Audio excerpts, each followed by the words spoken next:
giving up some degree of control over my partner's hips here, right? The back position with the hooks or body triangle is really, really great at controlling my partner. But I was talking to a couple groups where it's like, hey, I've got my collar, and I'm a big fan of just collar and lapel. Once I have this, never let go, right? But I've got to recognize if I'm here and my partner's good, he might start to push my knee away and actually turn to his left. So if I'm making a wall behind my partner, if you turn back into me, it's not really happening, right? 1, I've got my toes behind me. 2, I've got my elbow strong and planted.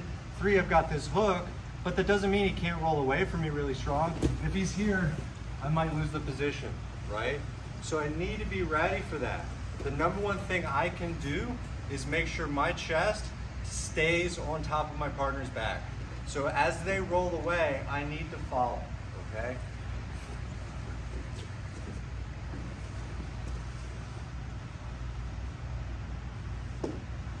So when they're here, I get them off and they start to go. What I want to do is I want to keep my chest on the back. Now, to finish, I need to bring, we talked about that angle, right? Where I'm going to bring my shoulders towards my partner's hip for this clock choke. I already have the collar and the lapel. This is the most difficult part about getting the clock choke, is getting these kinds of grips in the turtle. But if I've already have them before my partner gets the turtle, that's great. As he's turning away, right, we were chest to back, I'm going to start to walk.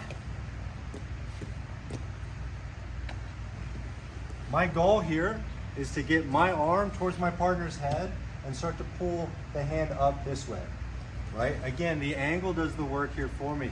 If my elbow is bent through this whole time, I'm just doing this, that's not gonna work. So again, arms straight, my forearms against the neck. As I walk,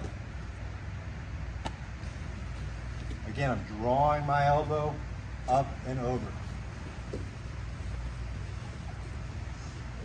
Now, if we can get to this choke and transition nice and smoothly, I'm usually finishing this choke before my partner gets to any semblance of turtle or their knees.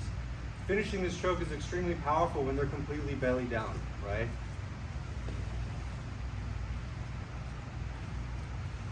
So keep my chest attached, walk towards the hip, and we start to put the choke on almost immediately, okay? Does anybody have any questions? All right, let's get to work.